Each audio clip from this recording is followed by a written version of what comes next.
Oh, hello. Hello. Hi. It's so nice to be in here with people. I know.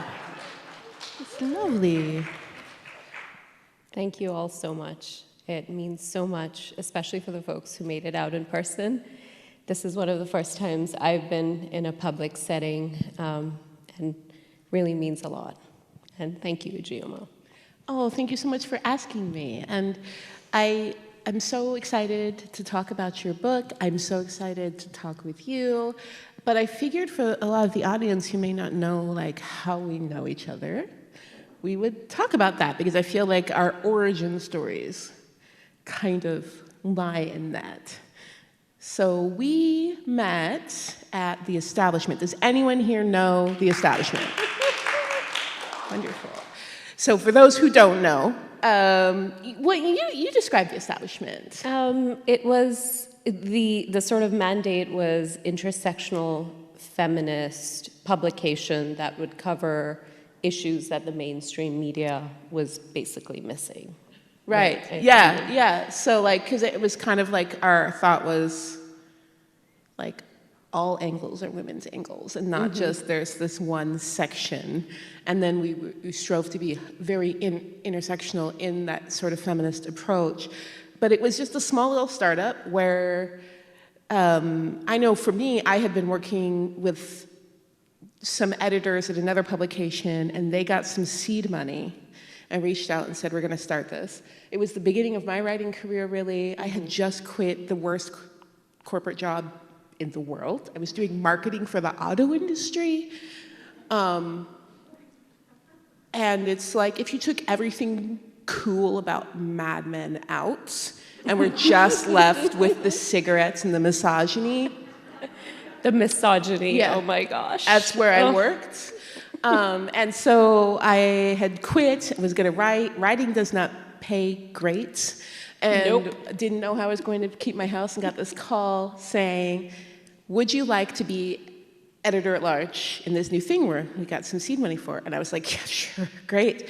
And so we flew to San Francisco, stayed a week in a house, and I met you. It was amazing. It really was. Yeah. It was, I mean, the minute I met you, I knew you were a star, right?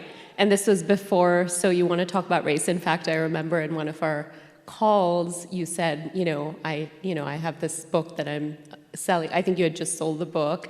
And, the idea that someone was going to write, you were going to write about what racism really looks like and put words and sort of give people words to talk about those things that we face all the time as people of color. I was like, this person is going to be a star and I get to work with them every day. And we had so much fun. It had challenges. I'm so proud of that space. Yeah. It was, even though I would say it was 3 white women and 3 women of color. The power dynamic, it was a very white women's space. And so Ruchika and I worked together a lot. And there was a period of time where we were really the only people looking at pieces that required a more sensitive and informed take. Because we had learned what happens when we didn't look at those before they went live. And we kind of bonded over that and bonded over looking at, building this space. We were trying to do something new. We had no idea what we were doing, which is also why it doesn't exist today. And became friends. And it's been so fun to watch as someone who used to edit a lot of my work, and then you kind of did a lot of your writing kind of on the side. You didn't write a lot for the establishment at the time. And yet I was very aware that you had this whole other life that you were active in, this whole other space, especially looking at corporate and work environments for women in particular at the time. And to watch you build this whole thing in the years, it just makes me so happy. It feels like such a wonderful new book in this series where it really takes off. And then for you to reach out to me and ask me to write the foreword and to be a part of this event, it just warms my heart so much. And I'm so excited. So that's how we know each other. And I love Ruchika dearly, and this is so great. Thank you so much. I mean, we've been on an amazing journey. I've obviously learned so much from Ijeoma's work. I think I do want to tell the story of the type of person you are. So I do some corporate work, and one of my corporate clients said, oh, would it be possible to get Ijeoma Oluo as a speaker? And I said, yes, of course. And they're like, we have this fancy corporate retreat, and we'll pay for everything. We'll take you out to this beautiful part of the state, stay at this fancy resort. And Ijeoma comes, and we have this wonderful conversation. I interview her on stage. The roles are reversed. And at the end of it, the two of us sit down and hang out afterwards, and I just say, so Ijeoma, what are you doing in the morning? Shall we grab breakfast together? And she said, no, I'm going to be driving out at 6 a.m. And I was like, why? I mean, what happened? Do you have another fancy speaking gig to go to? And she said, no, I'm going to drive back 3 hours to take my elderly neighbor to the doctor, because nobody else will. And I said, well, you two must be really close. And you said, not really. I don't think she even likes me. I don't think she likes anyone. And to me, I mean, I have so many more stories like that. But I remember just, and your star was shining brighter than ever. And I just remember sitting down at that moment and being like, I really need to absorb this energy, and I need to learn from it. And this is really someone special. Like, this is what it means to be a leader, right? Oh, thank you. I had forgotten about that. Man, that woman was a riot. Like, yeah, no, she had swords. It was a lot. It was a lot. I was very fortunate to be able to help her, but it was always an adventure. Thank you. I had forgotten about that, and I like to pretend I'm very antisocial, so it's nice to have reminders that I do things sometimes for people. But I want to talk about this book. I would love to talk a little bit about, like, what was behind this book. Because this is an expansion of, like, this is a broadening of your earlier work. Yeah. And when I read through it, I saw how much care you took to be as truly inclusive. And I know, like, it's in the title, right? Like, you're like, oh, well, yeah, it's called Inclusion on Purpose. But the truth is that people use words like this all of the time without actually being intentional. And you can, right? You can use these words without doing the work. And if you do just enough that people feel like they glean something, then you get that title. But I noticed the amount of care. And you had reached out to me even before you wrote it, when you were doing research. And I would just love to know, like, why this book, what kind of brought you into this space, and what was your thinking as you were engaging, in your research and writing for it? This book is me making up for my follies and, in some ways, my sins of talking about gender diversity just as an issue that faced women. And when I said women, what I really meant, or whom I was centering by just saying women, were white women. And so this is my book. This is my, hopefully, somewhat, I don't want to say, I don't want to say like redemption, but some sort of way to publicly, learning in public, correct myself in public, and say, actually, if we really want to create an inclusive workplace, it's not good enough just to say women need to progress in the workplace. It's women of color, and centering Black, Indigenous, and Latinx women. And so that is really at the highest level what this book is about. The other thing that I want to talk about is how this statistic I read around the time we were working together at the establishment, which I think was life-changing for me, which is 3/4 of white people in America don't have a single friend of color, and 91% of the average white person's social network is white. And I think when I read that statistic, suddenly it's as if all the puzzle pieces of my life as an immigrant in America suddenly made sense. I was like, oh, that's why the majority of people I meet don't know what to do with me. They're like, okay, so you have a funny name, and you say you grew up outside this country, but your English is very normal, I've been told that. And you can communicate with us, but you're also different. Like, there's this mental calculation that goes on, and it makes sense. It's because for a lot of, especially white people, they have never met someone who is different than them, or really materially connected with someone who's different than them. And then the same study that I read at that time said that the first time for a lot of white people that they really interact meaningfully with someone who's different than them racially is in the workplace. And it's literally like all the puzzle pieces fell together because, or fit together for me, because I've always been interested in the workplace. I've always been interested in leadership and management.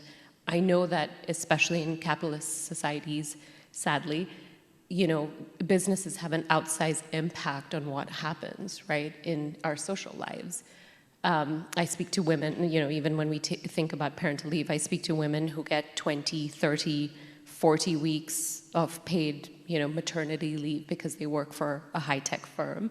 And then I speak to women who go back, you know, 1 in 4 mothers in America go back to work 10 days after giving birth, right? And they're not the ones working in the high-tech industry. And so we know that corporate employers have an outsized influence in how society operates and the experience of people. And so for me, all those pieces really fell together. And as I started researching the book, speaking to women of color for their stories, on the deep pain and trauma, I started finding healing within myself. I started finding healing for all those experiences, both in the workplace and outside the workplace, where I had really experienced marginalization, being overlooked, being underestimated.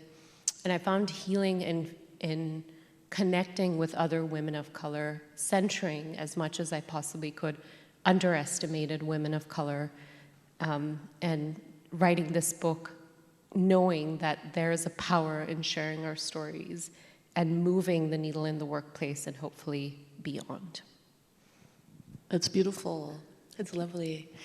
And to stay in kind of a personal space, when you were talking about, you know, how your earlier work kind of centered white women, I was imagining people looking at you and going, wait, what? How? What? Because you're not white. Invisibly, you are not white.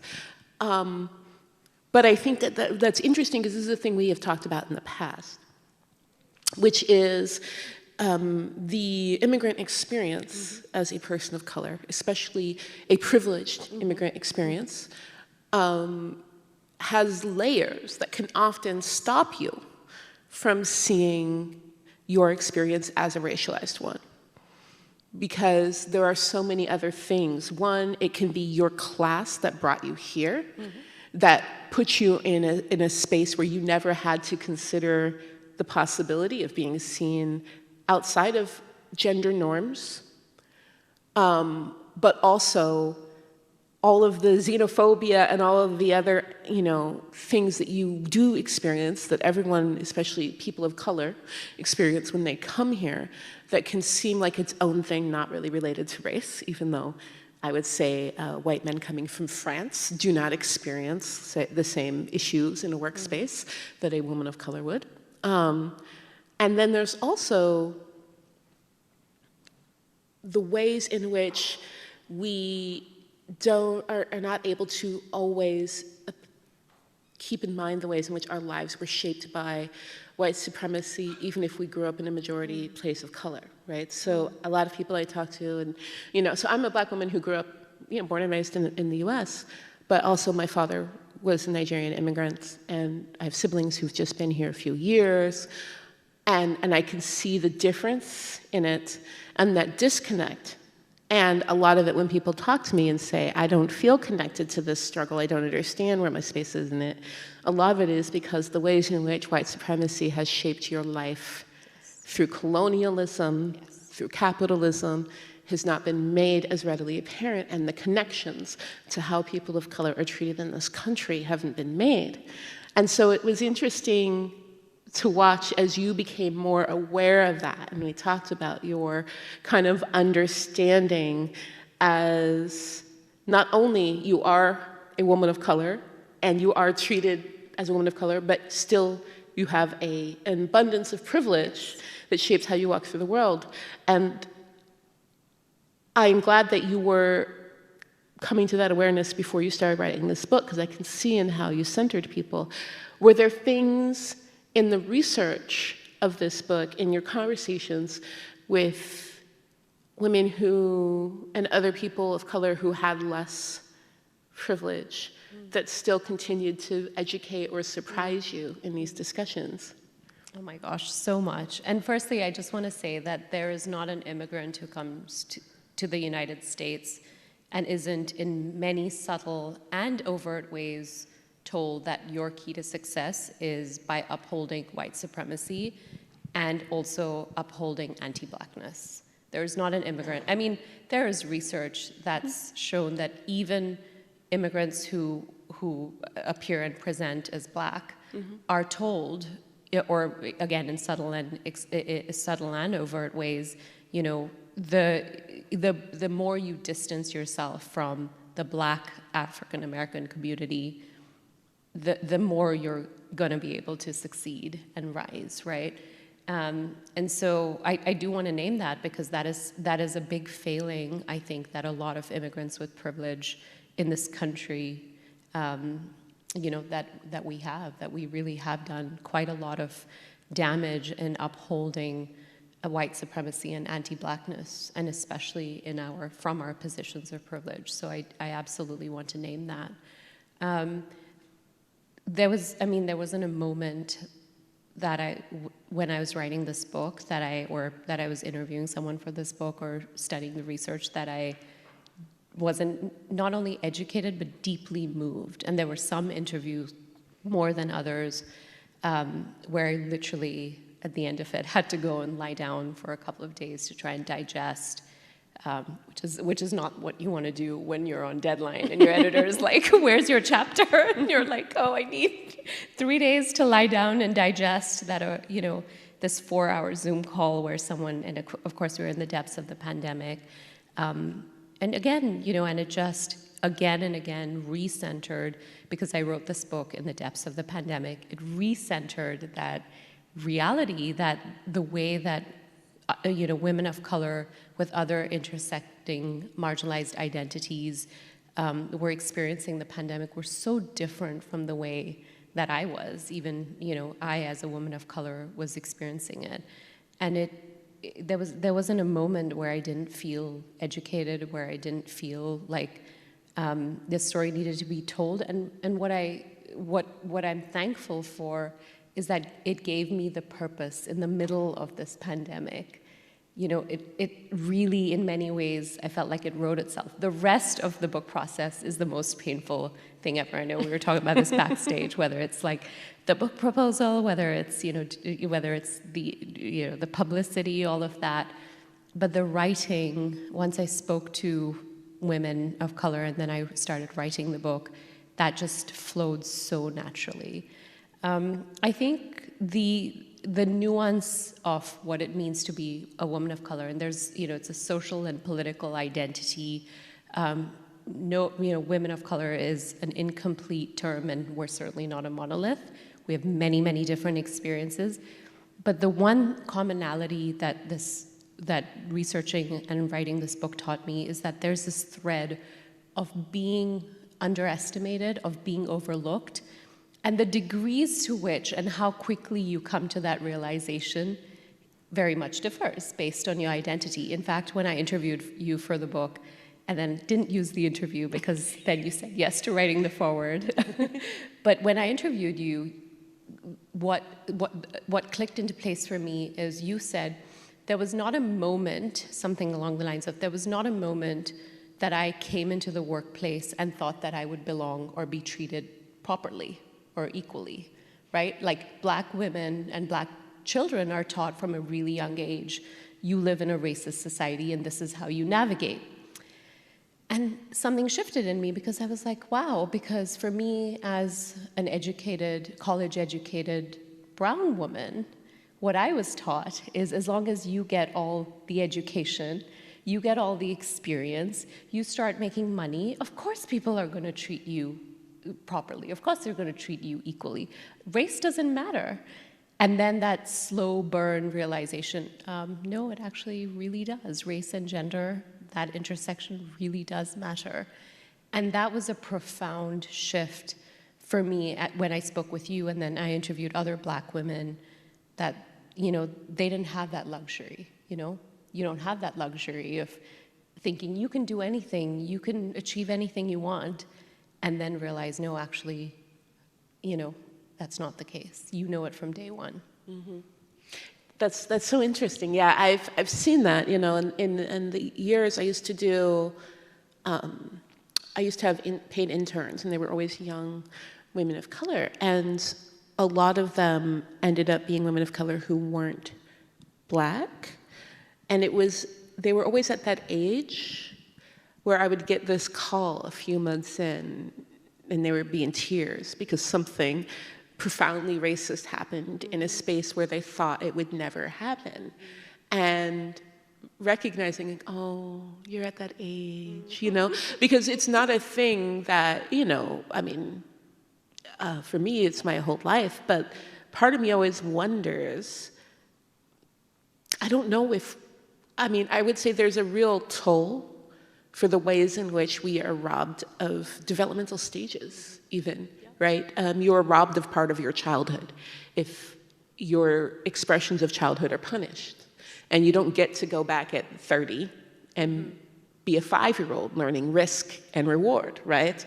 But also, it's always been really weird for me to watch someone try to integrate an entire shift in how the world works at 25, 30, 40, because they had just, because white supremacy does a good job of hiding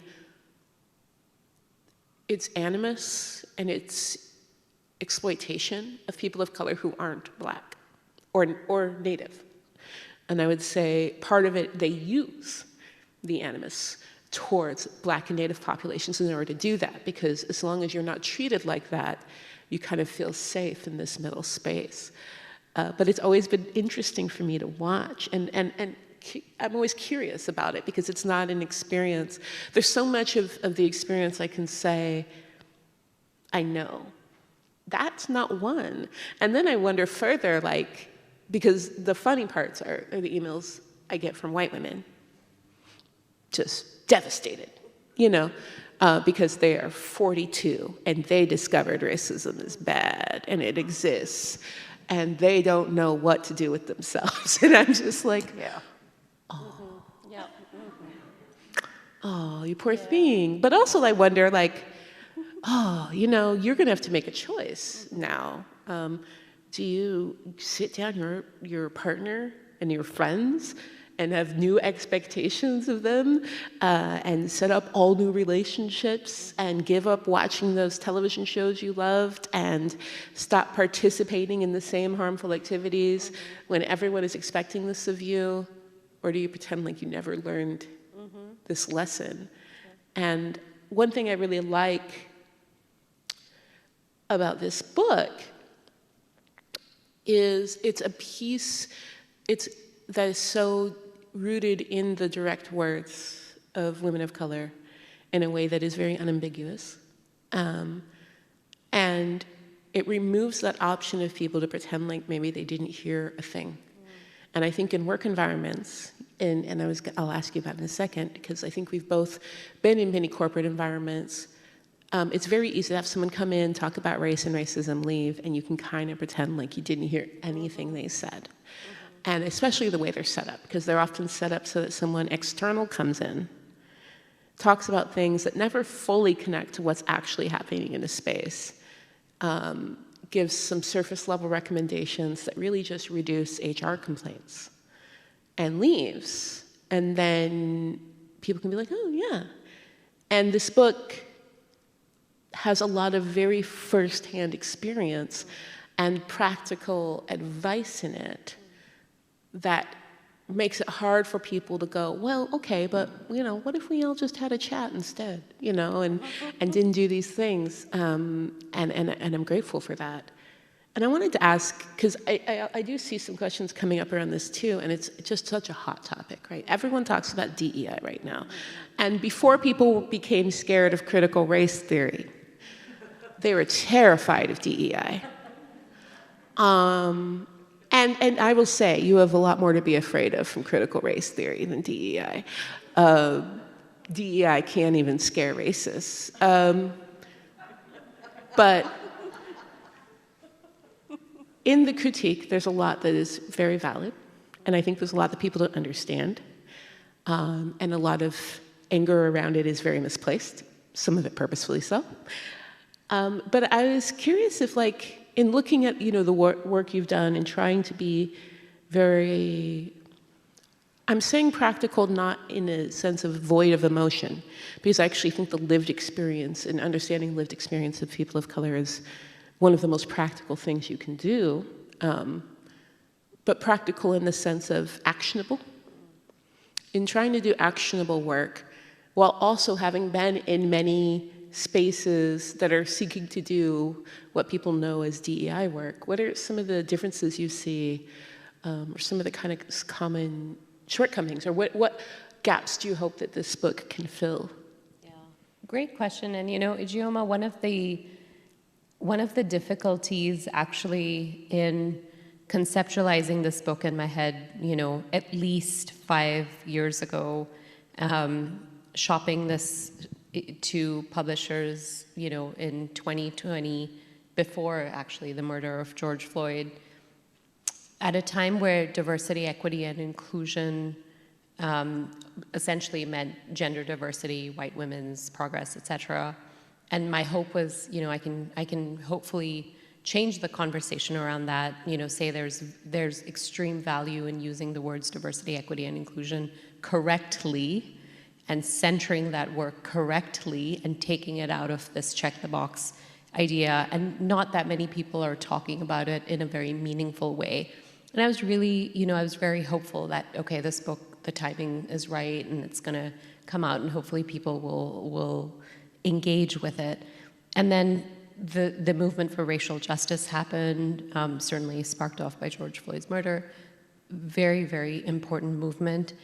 And suddenly, everyone was talking about diversity, equity, and inclusion. It was like overnight, I saw LinkedIn profiles change to inclusion strategist and diversity guru and equity, whatever it is. And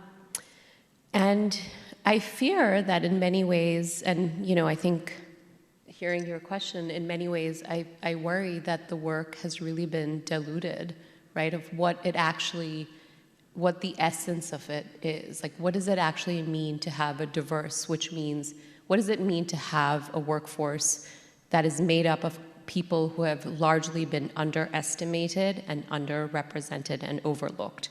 Not how many, different types of white men do you have, right? What does it mean to center equity, which it'll always be a process. It's not an outcome. You're looking at barriers and how to remove them. You're looking at inclusion, again, of people who have not been included in the workplace. You're not asking, again, 5 white women whether they are enjoying their experience and they like coming to work. And so my hope with this book is, even though it's become a hot topic and, whatever it is, and more people are talking about it, my hope is that people will also see the other side of how profound and meaningful this work can be if we do it together and we do it correctly. If we center anti-racism in diversity, equity, and inclusion efforts. What gives me hope and what makes me optimistic is until 2 years ago, when I was asked to speak at an organization, I was told, could you please not talk about race? And can you please not mention, racism? When you talk about, we just want to talk about diversity. And of course I would say no, but I would get those requests. And now, I don't know whether it's just because people feel scared to say that to me anymore or something has shifted, but I feel like at least there's some acknowledgement, much more than ever before, of the way that racism is really built into all of our systems and how we're navigating it. I'm going to give you a tip that you didn't ask for, which Please. is, because I get things like this all the time, absolutely take those gigs, because once that contract's signed, And the money's wired and the in. money, it doesn't even matter if the money's wired in. It's actually better if they try to not pay you. Very few companies, racist as they may be, are foolish enough to say, you talked about racism, we're not going to pay the brown person that we came in to talk about inclusion. I have literally had this happen. I actually had a talk that people still walk up to me about for a certain government organization that wanted me to speak for Dr. Martin Luther King Day and asked me not to bring up a certain youth jail. And I was like, cool. So now I'm only talking about a youth jail. And what are you going to do? That was silly. You should have never said anything. Because it was only going to be a sentence before, and now it's like paragraphs. So always take it. They will pay you. They weren't going to ask you back anyways. And then you get to say the thing that the white person they would have moved on to wasn't going to say. Oh. So take the money and then do the thing anyway. That's I'm my getting so tip. much out of this. I mean, this is so good. It's so funny too, because people are like, you probably shouldn't say that out loud, people won't call you. No, they don't listen to my talks. If you're gonna call me and be like, don't talk about this thing, you've never heard of me before in your life. Somebody who hates you told you to call me. And that's on you, because you didn't Google it. Which, by the way, happens all the time. It does. And with the levity, I want to acknowledge, like, as women of color, like, you could be a New York Times bestseller, right? And Wall Street Journal bestseller. You could be doing the thing. You could be you could be on Trevor Noah. I mean, you don't need a list of Ijeoma's accomplishments. And yet there will always be those moments that remind you, don't dream too high. Remember, you're still working in our system. You should be more grateful we gave you this opportunity. Yes. Right? And we were sort of talking about this earlier, because there's a veneer to it. Part of the reason why I started doing this work was the realization that there was no, when I was working in corporate spaces, there was no promotion, no amount of financial security that was ever going to buy me the freedom to enter any mixed race space fully as a Black woman and be safe and seen and heard and appreciated. That was never going to happen. And in fact, the opposite was going to happen. Mm-hmm. The more that people, quote unquote, gave me, no matter how hard I worked for it, the more I was going to be expected to play along, and the more I'd have to lose. And I just decided, well, I can either blow this up at 30, or I can blow this up at 60. It's all about how much of my own time I want to waste.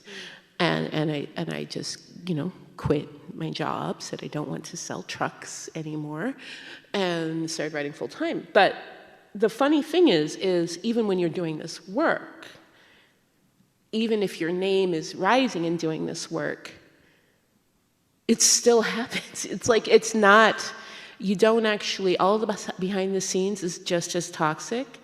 It's still just as exploitative. The only difference is I don't get fired for saying the things that I wanted to say for a long, but there's still things you don't say, right? Yeah. You don't talk about your publisher. You know, you don't talk Unless about you're these little backstage. yeah, unless you're backstage.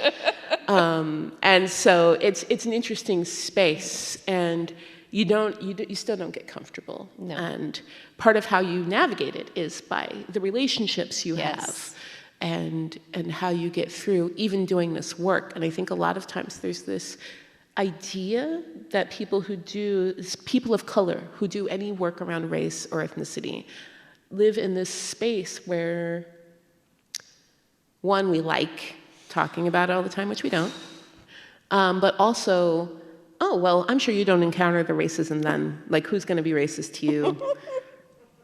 They know who you are. And like, everyone. Literally everyone. Everyone. Literally. And it's so ingrained in society. It really is.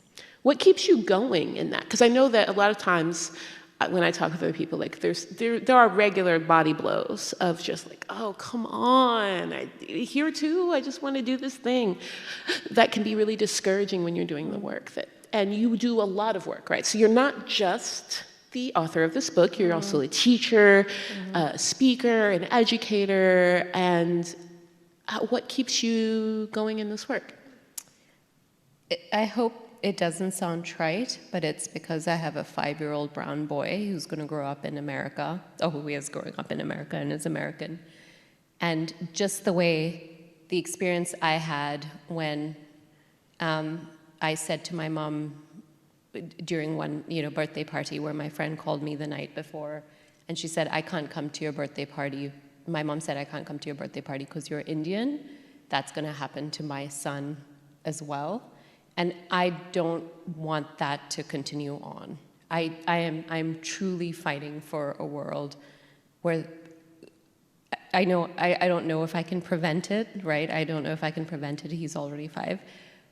But really, for as much as I possibly can, for our kids, right? Mm-hmm. That's really what keeps me motivated. That's what keeps me going. Because otherwise, it is so hard to do this work.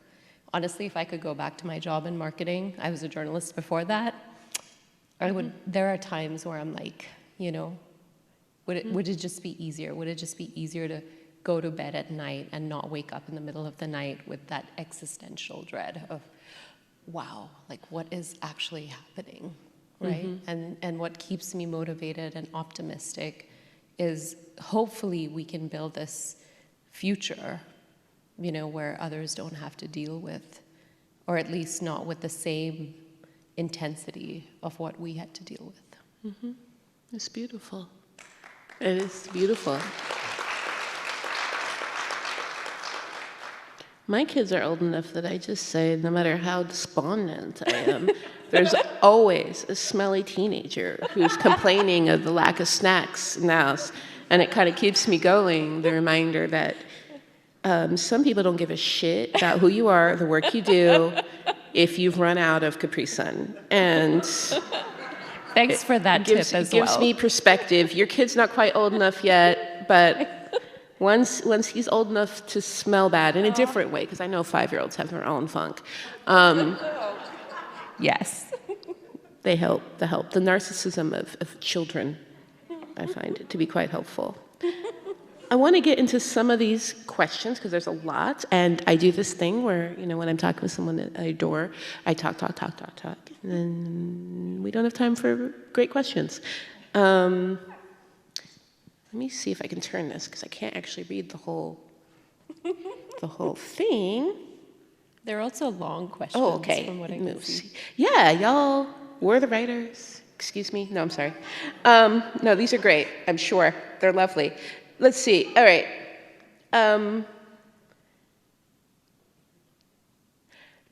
This is a good one. This is a really good one. Okay, I'm ready. All right. Can individuals create a more equitable workplace culture before leadership is on board? If they can, how? If they can't, what would you do instead? I'll answer the last part. If you cannot, leave. I mean, there is very little worth the toxicity and the long-term trauma of working, in an organization that doesn't fully respect and value you. And I know I say that from a position of privilege, and when I left my job for that reason, I could say that because I had the privilege to be able to do so. But just when I spoke to women for this book, to women of color for this book, it was very clear that that long-term impact of working in places that aren't equitable and inclusive, it's just so painful. It just takes so much out of you. Now, what I think is, what I believe in, and what sort of the hill that I'm willing to die on, is that inclusion is a leadership trait. I truly, fundamentally believe that leaders and workplaces of now, and especially innovative workplaces of now and the future, are going to be led by leaders that value and prioritize inclusion and think of it as the #1 most important leadership trait. So my belief is that for people who are working for organizations where they believe that there's change to be made, I do think there is the importance of building a tribe of people whom you can connect with and whom you can build solidarity with, especially look for advocates. I hesitate with the word allies, right? And I think it's been misused a lot. But really what you need is someone who's an advocate, like someone who will step up and say something because they know and understand how their privilege and influence will be viewed when they step up and speak up about racism or incidents of bias, exclusion, etc. I think that's the first step in finding sort of that tribe and building it up as you continue on in your journey to try and educate the leadership. I do think that there has to be a cutoff point too. And one of the things that gave me a lot of inspiration is talking to the women of color in this book and feeling really validated in that experience, in experiences when I left the corporate workforce, when I didn't even have words, right? Part of why I wrote this book is because I remember that time when I didn't have words to describe what I was going through. I was like, I think what I dealt with was bias and exclusion, but I don't have a word, like, are those the right words? Nobody was talking about it. People are talking about lean in and, negotiate and confidence and this, that, and the other. Nice girls don't get the corner office.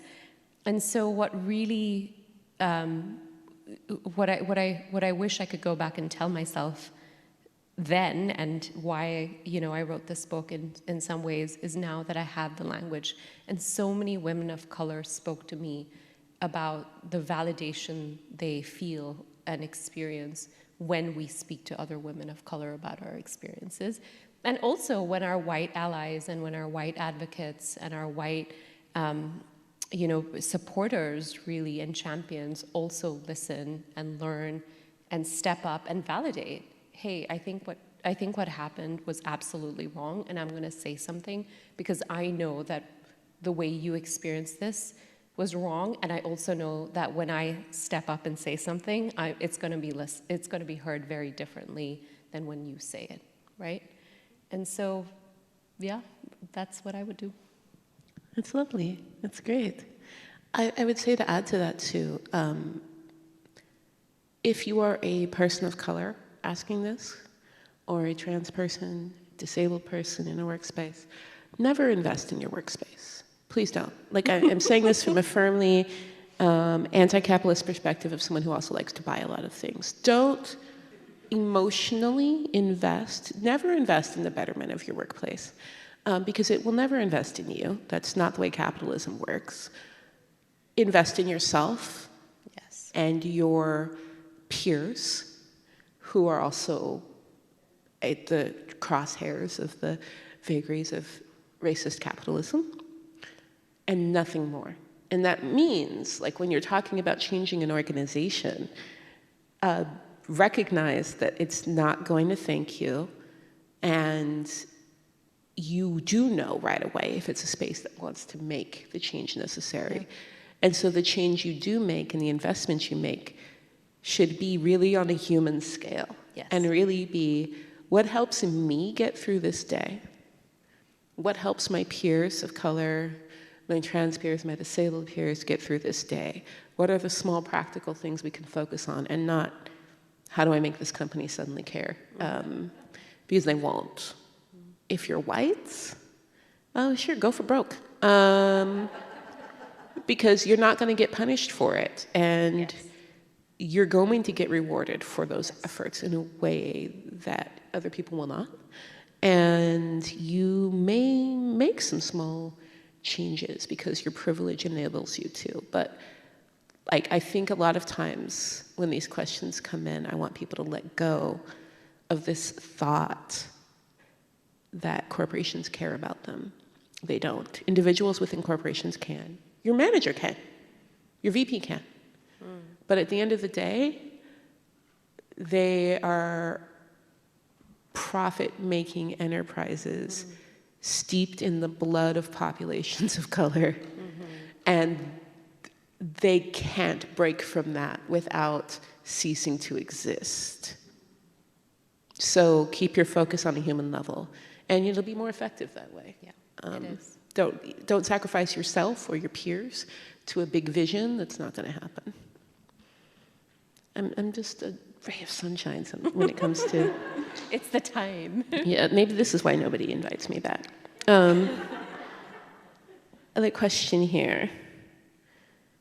This is from a former student who is a big fan and pre-ordered the book and can't wait to read it. I love my students. Can I just say I love my students? You have lovely students. I love my students, and yes. I have spoken with them, and they're lovely, and you could tell that you create an environment where they really feel empowered to express themselves and ask questions and be wrong and learn things, and that's wonderful. Sometimes you go and talk to a class and people just stare at you and they're terrified of seeming wrong, especially in college spaces. Yes, and it's true. It's wonderful that you create that space.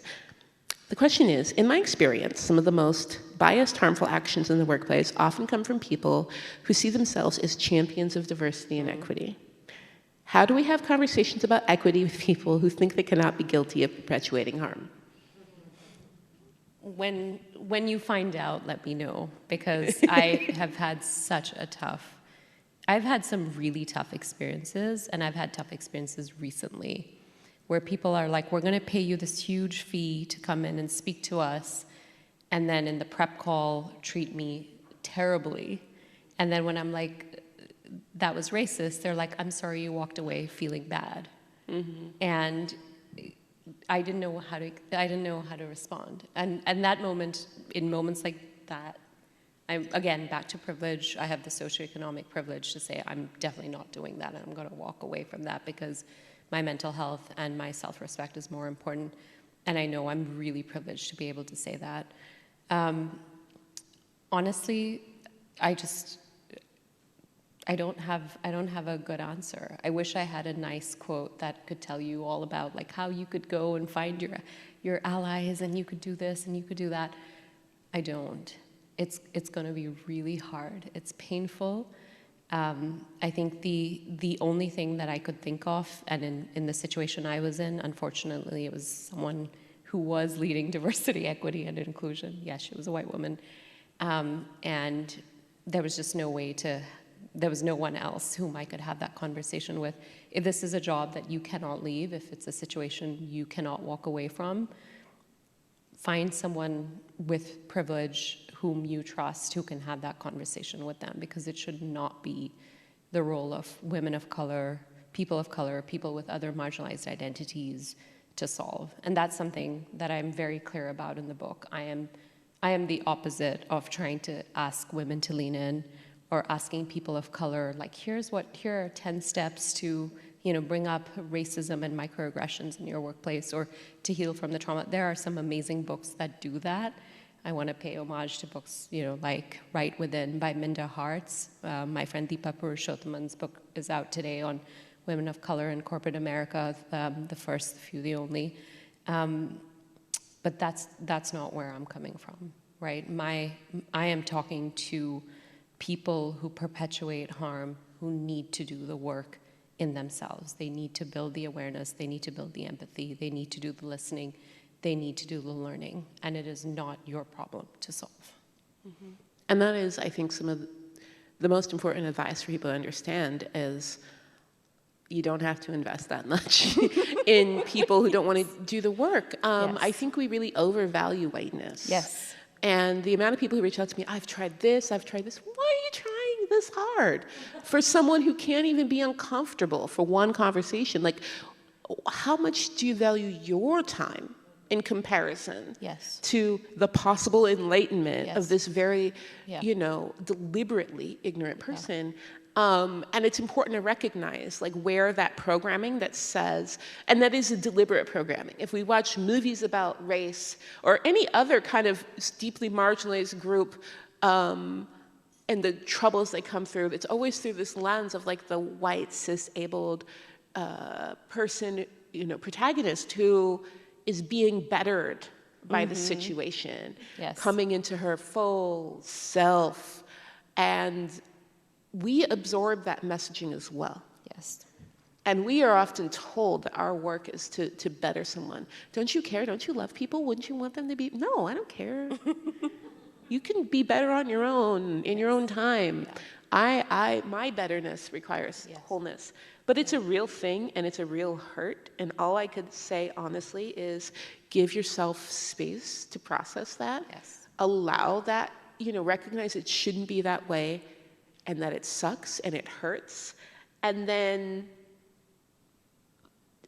I would say, speaking as someone who has white family, this is often where it comes up with me, and it does come up with me professionally, you have to really think about what that ideal would be. A lot of times we go into these situations with no idea of how this would turn out if it went right. And that doesn't give us a direction to steer things in, and it doesn't give us a barometer to tell how far short we've actually fallen, and it doesn't give us a chance to look at someone and say whether they are or are not capable of it. So when you're dealing with someone and they're, starting to get in your way, and you start thinking, what would, if I worked in a space where this person who's in DEI and they're awful really got it, how would this conversation go? What would they be doing? How would I be feeling right now? And then look at them and think, are they capable of that? Yeah. And if they're not, and then you can try to protect yourself, and that's really the only advice I can give you. Yes. If they are, then you can offer that opportunity to them if you're feeling generous, or ask someone else to give that, or ask someone to require that of them. But know what the ideal actually looks like before you start investing, so that you can say how far short, because some of y'all really invest in people who are so far off of even being helpful or just not being the biggest obstacle to your ability to work in peace. And you're like, oh, come on, if we have one more conversation. I'm like, no, you're so far away from, there are not enough conversations in the world to get this person there, that instead you need to say, what do I need to do to mitigate the impact this person can have on my life? What can I do to make sure they can't impact how I get through my day? And that's where you need to switch your strategy. But if you're looking at it and you think, oh, you know what? Actually, I think we're almost there. I think we're close. Then you can decide whether it's worth it or not. But step away from the thought that everyone's worth investing in. They're not. I believe in the fundamental value of humanity. It also means I believe in the fundamental ability of people to grow and change if they choose. Yes. It's a choice. I mean, that is literally fundamentally what this book is about. It's a choice. And I also think sending them both of Ijeoma's books is probably a good idea. I mean, part of, and in all seriousness, part of our work as writers, and here I'm going to be bold and I'm going to speak for both of us for a second, but I think part of processing the pain and the trauma in public is hopefully so that there are other people who can take some of this and have the conversations, and maybe where it's not safe for them to do, right? And I can't speak for someone whom, I can't say to someone, just walk away if you need the paycheck. But I hope that having some of these resources, right? Having words written in places like the New York Times and the Harvard Business Review and the Guardian, will allow others going through these traumas to actually take these words to people and say, look, this exists, it's true. Please, please see me. Please know that what I'm dealing with is real, and it's out there, you know, and I don't have to risk directly talking about my own experience, right? And that's part of why we do the work we do. Absolutely. Right? That's part of when I think of the work, like when I hear from Black women who are like, look, I don't even answer questions anymore. I just point you to the book that's on my desk because I'm the only Black person on this team. And they're like, Sherry, like, is this racist? I'm like, Page 62. it's really helpful. But what you pointed to is something I think that's so crucial that a lot of times people don't realize. A lot of times people are like, what's the practical application of this work? And I'm all for that. But also what you just spoke to is something I think that's really vital, that every time a book like this comes out, I think it adds to, which is it's a weapon against the collective gaslighting of people that's done, right? When you have books that seek to expand your idea of what could be, and books that seek to document what is happening and seek to call a thing, it's a thing that you can go to and say, this is real. And it's a touchstone. And I would say that, you know, the previous question, I was like, this looks like Seattle in question form. What is it like to live in Seattle? Well, it's like you are in a really poorly run DEI department. You know, like it's just where everyone's in DEI everyone means and well. nobody. Everyone marched with King.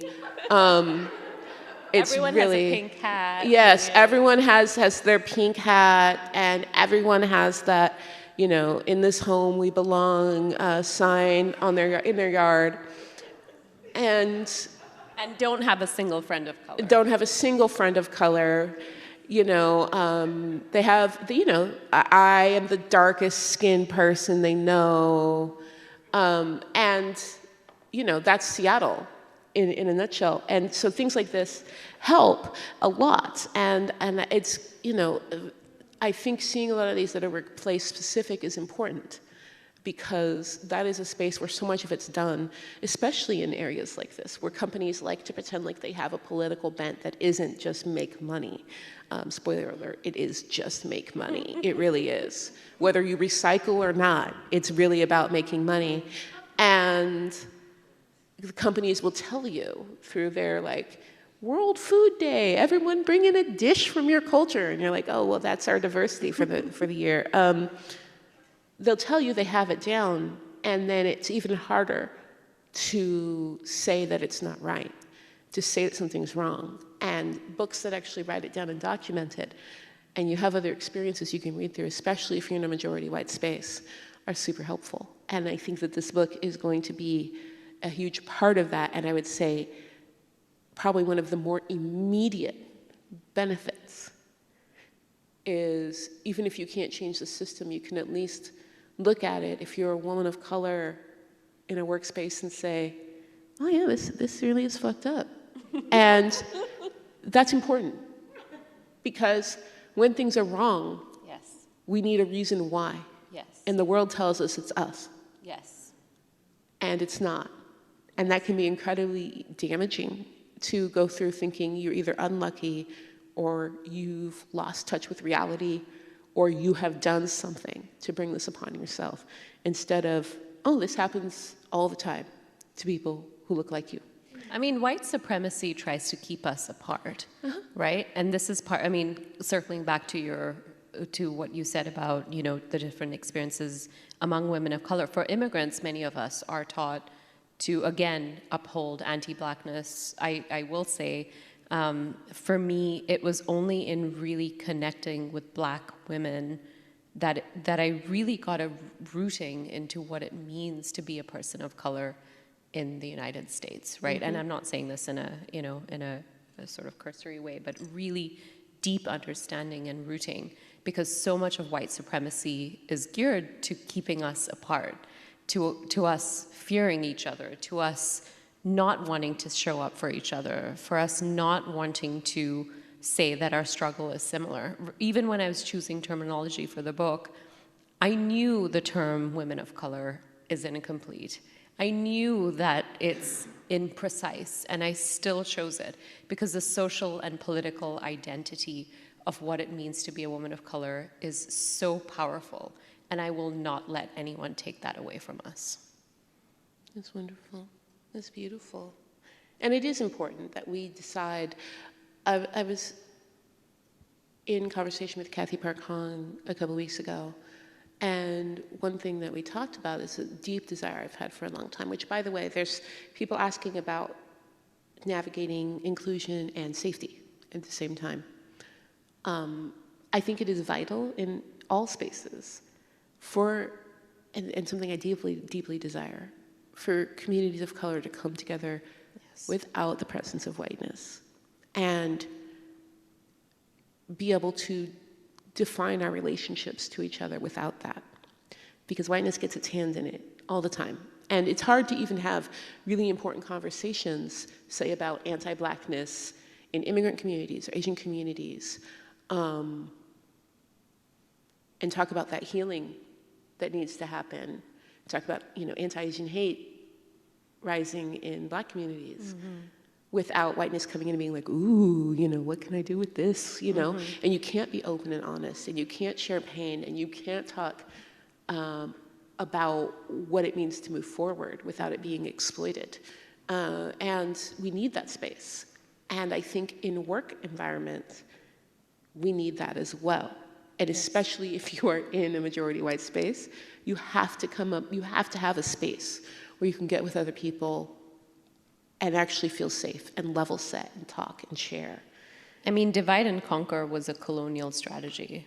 It was used by the British for over 500 years, right? Especially in India. So I don't use the term divide and conquer. And what was, again, to me, very apparent when I came to the United States as an immigrant 10 years ago is, it's divide and conquer at large, right? This is what it is. Sorry, I know you have a question. No, actually, so I would love to actually, because I think we've talked about this a little bit, but haven't focused on it exclusively. Someone wants to know, what do you think safety looks like in a space where you're trying to increase inclusion?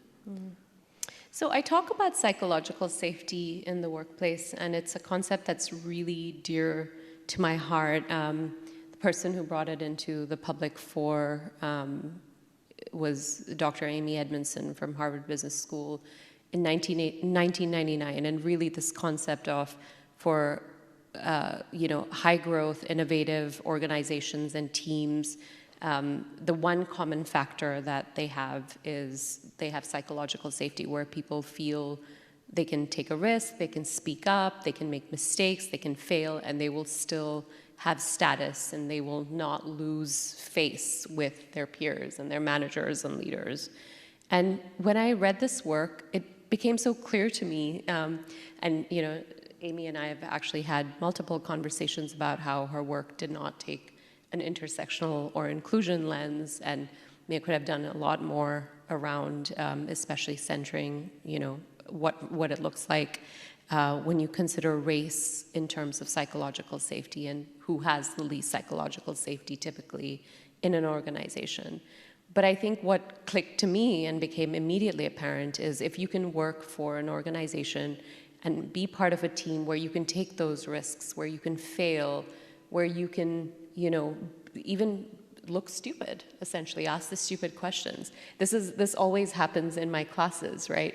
Even in many of my journalism classes, there'll be only one or two cis white guys, and they will always, I'll be like, any questions? They're the first ones to raise their hands. The women of color are a bit like, should I, and then they'll ask a profoundly intelligent question, but right at the end, right, when all the air has been sucked out of the room by everyone else. And what I find is, we blame women in those instances. We say, women of color, they're submissive and they're shy, and women don't speak up in the classroom. No, generally they don't have psychological safety. And so part of my role as an educator when I was teaching college classes, I'm taking a little break because being an author is exhausting and being an educator is exhausting too. So much love for teachers, and thank you to Sonaraja and Theo Nestor in the audience who do so much amazing work with your teaching. But the point I was trying to make is we really blame women, and especially women of color, for not speaking up when so many of us lack the psychological safety to be able to do so, right? And so for me, inclusion truly will look like the future that I envision is one where we can ask those stupid questions. We can ask those fully formed questions, be a bit like, I bet this is really silly, and I'm still gonna say it because I'm still gonna be respected. I'm not gonna lose a grade, or I'm not gonna lose a promotion, or I'm still gonna be considered a leader. For me, that's the safety that I envision. That's beautiful. And I would love it too if you could talk a little bit about like what you do in your classroom to create that space, because I do think that a lot of that can apply. And one thing I would add as well is part of that safety is choice. So a lot of times what I like to stress is we don't have a choice as to when something racist hits us. And we don't get to pick for a time when we don't have anything else going on, when we're well rested, when we've had our lunch. It hits us whenever. And one of the fundamental things, if you're in a work environment and you say you care about safety, is choice. And this means that when you start your DEI efforts, your inclusion efforts, that you're consistently getting consent from participants of color, that you are consistently making sure it actually benefits them, and that you are talking with them and finding out what stops them from feeling like they can fully participate. And it also means sometimes giving up the opportunity to learn if it's going to create a space of unsafety for participants of color, especially women of color. And that choice aspect is one that I think a lot of people forget. In fact, you and I were at an event. It was like, it was some woman's thing. I don't know. 2018. Yeah, I don't know. It was when that one weird lady misquoted me. Anyways, it was a weird drama. And we did a little speaking event with a group of women, many professional women. And there was a woman of color who, it really did change a lot of my work because my book was out, people were reading it. And she was talking about how they were going to be doing that her work had been reading it. And her team was going to have a book discussion, its very first one. And she couldn't even finish talking about it before she started crying. Because she said, I'm the only woman of color on my team. And what I was like, oh no. Because here I'd written this book to try to be helpful, but it was absolutely going to be the source of a lot of unsafety and pain for her in this discussion because no care had been given to the power dynamic in that space, to what she would even get from the conversation. And, I call that the prioritization of the edification of whiteness over the humanity of people of color, right? And that really helped me realize, oh no, there needs to be a so you want to talk about race. Because we don't do that. But that safety aspect was one that for me, as someone who works very independently, I can just tell people to go away. I can say the thing, I'm not going to get fired. It's been years since I was going to lose a promotion or lose a job for speaking openly. If I lose a writing gig, a speaking gig, fine, I pick up another one. But that's a privilege I have now that I didn't have for a long time. So that safety is hugely vital. So I was going to ask you, when you're teaching, because, there is you notice the problem, but there's actual work you have to go through to correct that. And I think people can learn from kind of what do you do to foster that environment in your classrooms? One of the things that I found really powerful, in fact, I find it more when I moderate and when I, back in the day when we would have public events more often. This is, still a little rusty right now. But what I would find is centering women of color in that experience would actually be really powerful. So I remember when I was asked to, moderate discussions or have, do speaking engagements where audience Q&A back in the day when you weren't all masked and, you could take the mic and ask a question, I would actually say I would like the first question to be asked by a woman of color, or the first question I'll take will be from a woman of color. And when I center women of color, I have found that that really, really creates safety, at least in that moment. And it sets the tone for what is acceptable and what isn't going to be acceptable in that, in that environment, in my classroom, et cetera. I do really try and foster anti-racism in my classroom, and in the book I talk about this incident, thanks to and Theo. I took a class with Theo Nestor, an amazing memoir class at Hugo House, and we started the class talking about, anti-racism and what does it mean to have an anti-racist classroom. And it was a profound learning moment for me, because for me as a woman of color, it was like, of course my classroom is anti-racist. I don't actually have to name it. Like, I don't have to have these rules. But I actually found that in having rules, I felt so much safer as one of the few women, people of color in that classroom, because we were actually starting the class talking about what does it mean to create an anti-racist classroom. And part of that was, do not turn to a person of color and ask them to explain or to go into detail about, how an incident was racist or how a text, was racist or whatever it is. And I realized that that is something that I really, needed to take away in my classroom. It wasn't a given. My hope was, because I talk about it and people will know who I am, my students know who I am. But no, you have to name it. You have to name it. If you are a manager and leader, you have to name my role. My hope is that I can create an anti-racist, inclusive, equitable environment. Here's what that looks like. Let's co-create that together. It's beautiful. Yeah, and I think that intentionality is vital. I think a lot of times we like to keep things in the touchy-feely space. Yes. And I think especially in corporate environments, we need to really, recognize these are structures that are in place, and that we actually operate out of structures. We operate out of what we think is appropriate or not, what is expected or not, and you have to do an intentional shift. And that brings me to a question I saw here. I have no idea how long this is supposed to be, by the way, so until someone stops me, I'm gonna just keep talking. I don't know. I don't know if it's been a while and y'all forgot what I'm like here at Town Hall, but if you want this to end, you'll have to say something. Otherwise, we would just be here. I mean, you and I could talk. Yeah, forever. exactly. Like, we're fine. I ate dinner, so. Should we make this our last question? Okay, fine. We'll make this our last question. All right. More so I can go backstage and talk to you about yeah, look, I know we need to catch up. So a question here that I saw that I thought that was really, I don't know, that intrigued me a lot, which is, how much of corporate DEI work do you think should be trauma-informed? All of it. I mean, all of it. And